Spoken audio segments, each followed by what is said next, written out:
Hey everybody, welcome to the Hogwarts Legacy Gameplay Showcase. I'm Chandler Wood, Community Manager here at Avalanche Software, and I'm honored to introduce you to our panel today.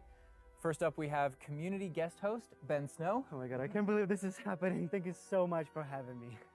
And from the Avalanche team, we have game director, Alan Tu. Hello everybody.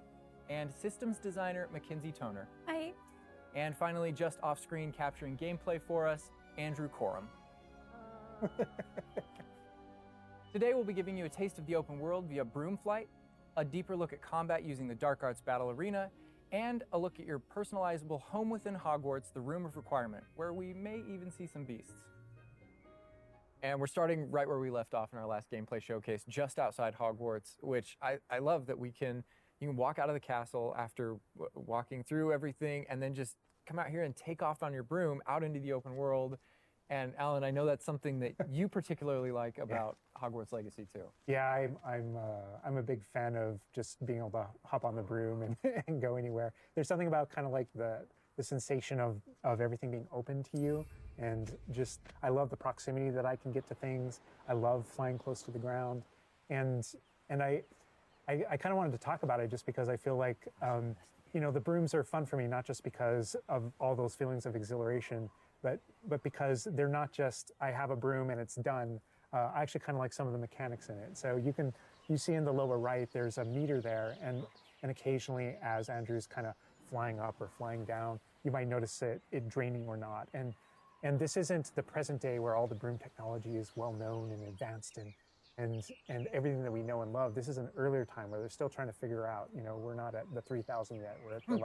We're at the 11. So. Oh my goodness, I'm just so speechless right now because this is just so beautiful. The world just looks so. By the way, the broom, is that like the only one, or can you like upgrade that broom to go faster? Yeah, so we have a shop in Hogsmeade, actually a broom shop.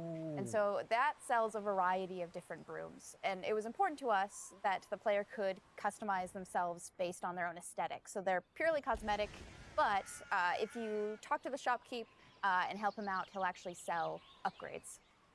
Yeah, and those upgrades will make it so that where normally the broom, you can only fly, you can only go at max speed. It's kind of like a turbo meter down there. You can only go at max speed without the meter going down, kind of closer to the ground. And as you raise into the air, you'll notice the meter drop. And so those upgrades will allow you to increase that distance from the ground. And the broom owner at the sporting goods store in Hogsmeade is trying to perfect the broom and get better at it and know it better. And you can participate that and get better and better brooms through that. I see. And I love that mechanic encourages you to actually explore the world and kind of stay close to the ground. It's not just a travel mechanic, point A to point B. You're not just flying high over everything, although it is beautiful, something I really love doing, but as well, there's lots to explore on the ground, and so kind of keeping you down at the ground level. And to me, it feels like it's got this kind of surfing vibe over the. Oh my god! Like I'm just like I want to snatch the controller from Andrew right now because I want to go to the mountaintop, I'm going to that forest, and to that hamlet, or I don't know if that's how it's called. I think that's what it is. No, it's awesome. We're actually gonna land here, and I feel like that you call it a hamlet is just perfect, just because that's what we refer to it as, and so. We all know from lore that Hogsmeade is the only all-wizarding village within Britain, but we wanted other opportunities to kind of meet other characters out here and to kind of populate the landscape, so it's not just kind of, barren as you leave out this direction and that direction. And so we just imagine these different dwellings, these different smaller locations that wizards might live in out in the Scottish Highlands. And so it's those. And so we refer to those as hamlets, and they're opportunities to learn those wizard stories, how those different locations have kind of like learned to live, what their relationships are with characters at Hogsmeade and Hogwarts. And so they're both quest opportunities out here and a chance to kind of get to know more of the area, even beyond Hogwarts and Hogsmeade that we've already experienced. And you'll also notice on the mini-map, like lots of little icons, and each one of those represent gameplay in the hamlets that you can participate in, whether it's a vendor or different puzzles and challenges or different secrets that exist. Each one of those icons are different opportunities for gameplay. And you'll notice that same thing as we venture out into the open world as well. So when you go out into the open world and you see those icons, whether they're on the mini-map or on your map or off in the distance, those things are opportunities to say, like, I want to increase my inventory capacity. They're puzzles left behind by old wizards, that you can solve that actually grant you those. If you see ruins off in the distance and you visit them, you might find opportunities to actually expand and learn about your ancient magic. And as you kind of encounter different enemies dotted on the landscape, sometimes those characters, poachers or dark wizards, might be hoarding different magical resources that are valuable to you as you're playing the game. So each one has kind of like a way to connect to our gameplay loops and provide different opportunities that just kind of reward you for poking around. I mean, I right away want to just cover all of those points on the map just by going over there. Well, we've flown on a broom already, but there is something that we haven't done so far, and that is getting on our flying mount. We're gonna hop on our Onyx Hippogriff here. The Onyx Hippogriff is our pre-order bonus. Oh my God! There he just like pops out of the back. Oh wait, you can use it as a horsey. I mean, a horse. I mean, that is a horse. Yeah, as a hippogriff, you can totally ride it like a ground mount, and you can lift off into the air. And we tried to make sure that each of those interactions, so the broom's really good at reaching that top speed, at kind of traveling the world as quickly as possible. But sometimes it's really nice to get on the hippogriff because of that ground speed or those transitions. And sometimes it just feels amazing just to be riding around on a hippogriff. Look at it.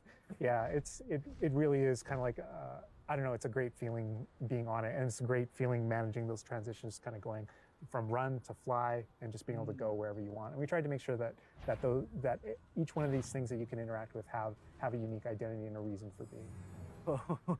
And oh my God, like I see like different like areas, like a swampy area. By the way, can you go to like entire map anywhere you go? There are regions that are like locked from you? Yeah, or, as soon as there's kind of a moment where the world kind of opens up to you outside of Hogwarts as a student, and right from that moment, early on in the game, you can go wherever you want. And so you might find more difficult challenges in different areas, and you'll see different spots as Andrew's moving around, like you mentioned the swamp. But we have got like a coast, and we've got different types of environments out in the world just to kind of pepper your experience, reward you for exploring, keep things fresh. All those things exist as you're moving around.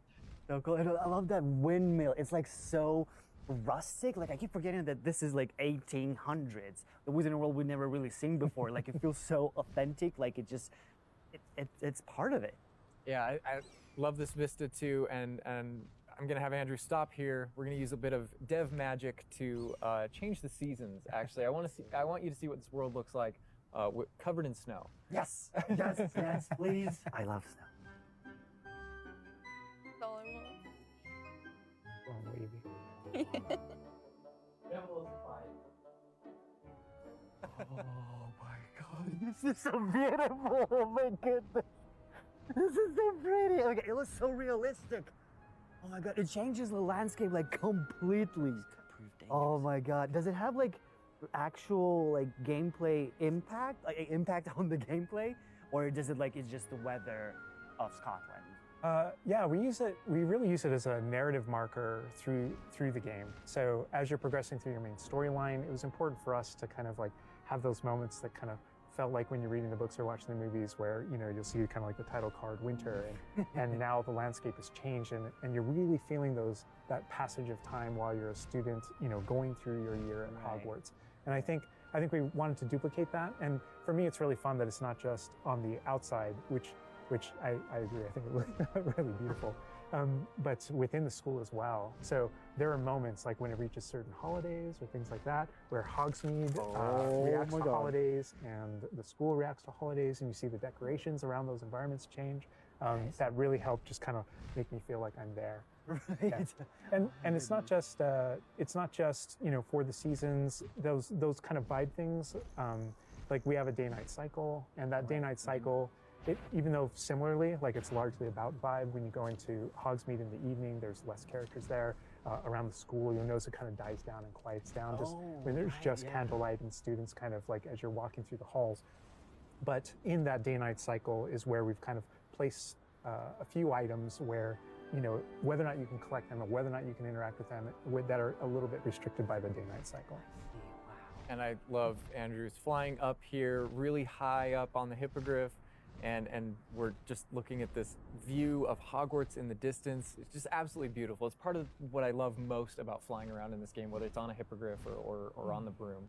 No, I mean, you talk about going anywhere and things that you can see in the distance, and that's one of my, I still can't get over, like, no matter, I played this so much, but I still can't get over the fact that I can see Hogwarts out there, and there's just something beautiful about knowing that all of the things inside of it, the classrooms, the students, the professors, all the places I can go, I can just fly my hippogriff, land in the courtyard, enter the front doors, and just walk, to the library, to class, or to greenhouse, or to my common room, that it's all contiguous and just kind of like one space is still exciting to me after all this I mean, time. I'm just I'm speechless right now. It's just absolutely beautiful. It's just, oh my God. As much as we want to spend a lot more time out here just flying around, experiencing the world, I think this is a great opportunity to switch over to combat. And last time we gave you kind of an intro to combat. This time we're going to really go a lot more of a deep dive on using the Dark Arts Battle Arena, which is part of our deluxe edition. All right, Andrew's got us in the Forbidden Forest, which is where the Dark Arts Battle Arena is, which is part of the Deluxe and Digital Deluxe Edition. I love the way that the Dark Arts Battle Arena is actually part of the world. It's integrated into the world, so your experience is more immersive than just choosing an option from the main menu of the game or something like that. Reason to go to the Forbidden Forest. Exactly. There are many reasons to go to the Forbidden Forest, but he's also wearing the Dark Arts cosmetic set, and here he's pulling out the Thestral, which is part of that Dark Arts pack from the Deluxe and Digital Deluxe Edition. So we're going full Dark Arts here. That's good. That's what I'm doing.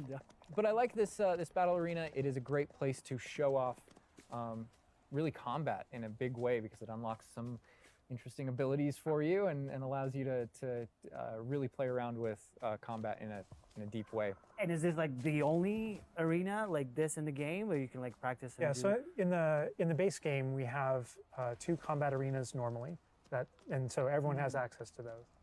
And each of the combat arenas are an opportunity to kind of just go through a difficult combat challenge, fight through multiple waves, in order to earn a different cosmetic for your character and add that to your collection. In the case of that's no different than the Dark Arts Battle Arena. That's also true, the combat arena. But one of the things that we're excited about in the Dark Arts Battle Arena that people can do is you come in preloaded with different abilities. So the unforgivable curses are something that everyone's going to have access to through the base game and going to be able to earn, and they can make choices in order to kind of like add that to their repertoire, and they can also commit to that down with certain talents and things like that. When you play the Dark Arts Combat Arena, you actually have access to all those things as kind of like a way to test them all. And so it's a chance to kind of like tour and play with the Dark Arts and decide whether or not that is a path that you kind of want to go down. But yeah, everyone has the same ability to explore the Dark Arts. This is just kind of like a way of previewing. And again, a great place for us to show off combat in general. So I think we're gonna jump in here. Andrew's gonna start battling, and we can start talking about everything you're seeing on the screen. All right. Oh, they just about the cadavers right away. Oh my God.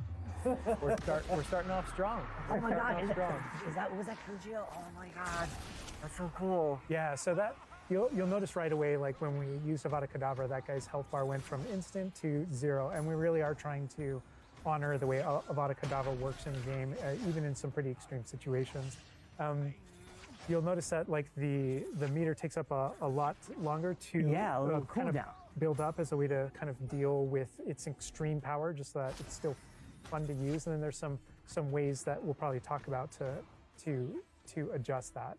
But I don't know. I don't know if there are things on the screen that you just have questions about. Well, like I see like little blue things pop up from the enemies. Also, before like that sign, well, it's like, so in the community we call it the ancient magic sign. I don't know if that's how it's called. Yeah.